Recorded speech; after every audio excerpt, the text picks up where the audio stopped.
Hello everyone, Stuckwee here, and honestly this has been a massive confusing mess, and I know that a lot of you are watching this because you're trying to understand exactly what is going on. So let me go ahead and explain it to you.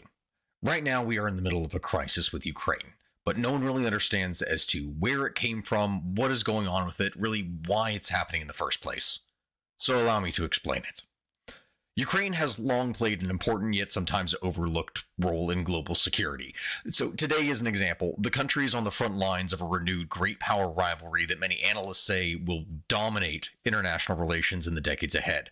The possibility of a great war with Russia looms over the region and in the minds of the West, but again, not many really understand as to how we got here in the first place. To understand that, I'm going to need to give you a brief history of Ukraine itself. Now, the historical links between Russia and Ukraine date back as far as the 9th century, when a group of people called the Rus moved their capital to Kiev, a legacy that President Vladimir Putin has often invoked when arguing that Ukraine is bound to Russia both spiritually and culturally. Now, a fully independent Ukraine emerged only in the late 20th century after a long period of successive domination by different powers, such as Poland, Lithuania, Russia, and then Russia too, the Union of Soviet Socialist Republics, or the USSR. Now, Ukraine had experienced a brief period of independence between 1918 and 1920, but portions of Western Ukraine were ruled by Poland, Romania, and Czechoslovakia in the period between the two world wars. And Ukraine thereafter became a part of the Soviet Union as the Ukrainian Soviet Socialist Republic, or SSR. Now, when the Soviet Union began to unravel in 1990 to 1991, the legislature of the Ukrainian SSR declared sovereignty on July 16, 1990, and then outright independence on August 24, 1991, which was a move that was confirmed by popular approval in something known as a plebiscite, or basically a referendum. It's a vote of the people. And this was on December 1st, 1991. And with the dissolution of the USSR in December of 1991, Ukraine gained full independence. The country changed its official name to Ukraine, and it helped to found the Commonwealth of Independent States, or CIS, which was an association of countries that were formerly republics of the Soviet Union. And this is a particularly big deal. For you see, Ukraine was effectively a cornerstone of the Soviet Union. It was the arch-rival of the United States, the USSR, not the SSR of Ukraine, rather. It's Russia. Russia's the big one here. And behind only Russia, it was the second most populous and powerful of the 15 Soviet republics, and home to much of the Union's agricultural production, its defensive industries, its military, including the Black Sea Fleet, and even some of its nuclear arsenal.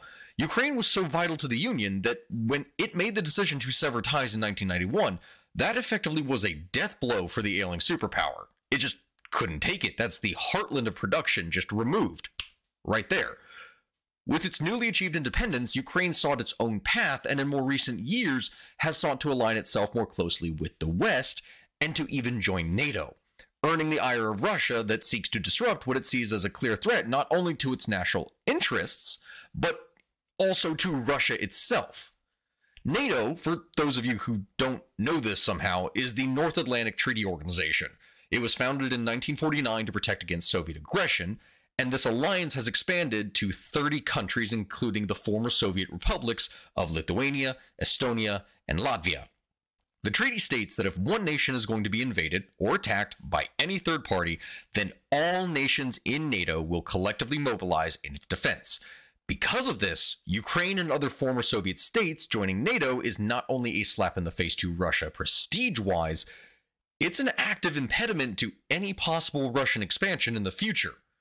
Thus, Russia has used more indirect methods to exert its influence on Ukraine and other former Soviet territories, such as political support for different politicians, putting pressure on them, financial aid, trade concessions, or even positioning troops in regions to serve as a potential threat, just as they are doing now in February of 2022.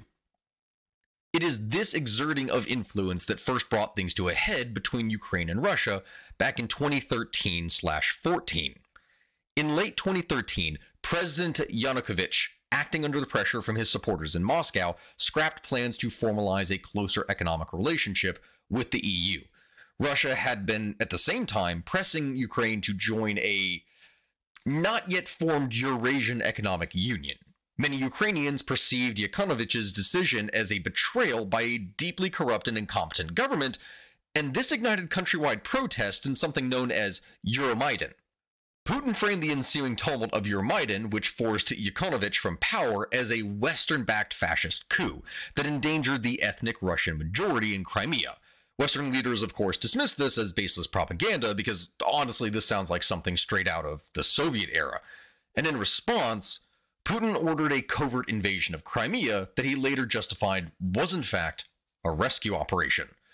So what he had were groups of armed men whose uniforms lacked any kind of clear identifying marks, surround airports in Simferopol and Sevastopol, and these masked gunmen occupied Crimean parliament and raised a Russian flag there, as pro-Russian lawmakers dismissed the sitting government and installed Sergei Aksyonov, the leader of the Russian Unity Party, as Crimea's prime minister. Now, on March 6th, the Crimean parliament voted to secede from Ukraine and join the Russian Federation, with a public referendum on the matter scheduled for March 16th of 2014. The move was hailed by Russia and broadly condemned by the West. Meanwhile, Prime Minister of Ukraine, Yatsenyuk, continued to affirm that Kiev's position on Crimea was that it was an integral part of Ukraine. On the day of the referendum, observers noted that there were numerous irregularities in the voting process, including the presence of armed men at polling stations, and the result was a overwhelming 97% in favor of joining Russia. The interim government in Kiev rejected the result, naturally, and the United States and EU imposed asset freezes and travel bans on numerous Russian officials and members of the Crimean parliament. On March 18th, Putin met with Aksyonov and other regional representatives and signed a treaty incorporating Crimea into the Russian Federation. Western governments, naturally, protested this move, and within hours of the treaty's signing, a Ukrainian soldier was killed when masked gunmen stormed a Ukrainian military base outside of Simferopol. Russian troops moved to occupy bases throughout the peninsula, including Ukrainian naval headquarters in Sevastopol, as Ukraine initiated the evacuation of some 25,000 military personnel, as well as their families, from Crimea. And on March 21st, after the ratification of the annexation treaty by the Russian parliament, Putin signed a law formally integrating Crimea into Russia. Once again, Crimea was part of Russia, just as it had been for centuries under the Russian Empire. Which, in that sense, it may bring up another question. Why was Crimea a part of Ukraine in the first place if the majority of its population is Russian? Well, Crimea was transferred from Russia to the Soviet Republic of Ukraine in February of 1954 as part of a Soviet plan to, and I quote, demonstrate a noble act on the part of the Russian people to commemorate the 300th anniversary of the reunification of Ukraine with Russia and to evince the boundless trust and love that the Russian people feel towards the Ukrainian people. Now, in reality, of course, this was not something that was done out of friendship. This was done specifically in an effort to control Ukraine by influencing the very demographics of the country. In transferring Crimea to Ukraine, some 860,000 Russians would be added to Ukraine's already fairly sizable Russian minority population, which would, in turn, bind the nation closer to Moscow. The presence of these Russians would then be an ongoing issue for decades after Ukrainian independence, with parts of eastern Ukraine, such as Donetsk and Luhansk regions, being riddled with Russian separatists and violence. Ukrainians who supported Euromaidan called it the revolution of dignity. To them, Yanukovych and the security forces were to blame. But to many other Ukrainians, particularly in areas like Donbass, where attachment to Russia really does run deep, it seemed to be the reverse. What they saw was a vicious young people that were being egged on, if not outright organized, as Russian news was claiming, by the West. So Yanukovych fled to Russia on February 22nd, 2014. 5 days later, Russia invaded the Crimean Peninsula. Overwhelmed, the Ukrainian government did not fight, and within 3 weeks, Crimea was annexed. Ukraine's Western allies declined to intervene, instead imposing sanctions on Russia. The invasion put an end to whatever rapprochement the West and Russia had effected to that point. Soon after, in Donbass, counter-protests against Euromaidan transformed into an armed uprising against the Ukrainian national government. It was led by a mixture of Ukrainians and Russian nationals, including current and former members of the Russian security services and military, some of whom had only recently taken part in the invasion of Crimea. As self-declared separatist governments in Luhansk and Donetsk prepared to stage their own referendum on independence, Ukrainian security forces continued to contest territory with pro-Russian militias, and a particularly bloody battle in Mariupol left as many as 20 people dead. Now, those referendums, held in separatist-controlled cities on May 11th, were immediately dismissed by Kiev as a complete farce, and they were widely criticized throughout the West. Widespread irregularities, just like what we saw in Crimea, were observed, where masked gunmen were directly supervising polls, and voters casting multiple ballots was just common. It was regularly seen.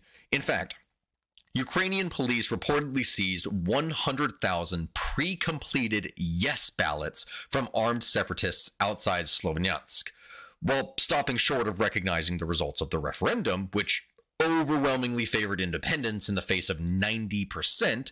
Putin said that he respected the will of the voters, even as the Kremlin called for negotiations.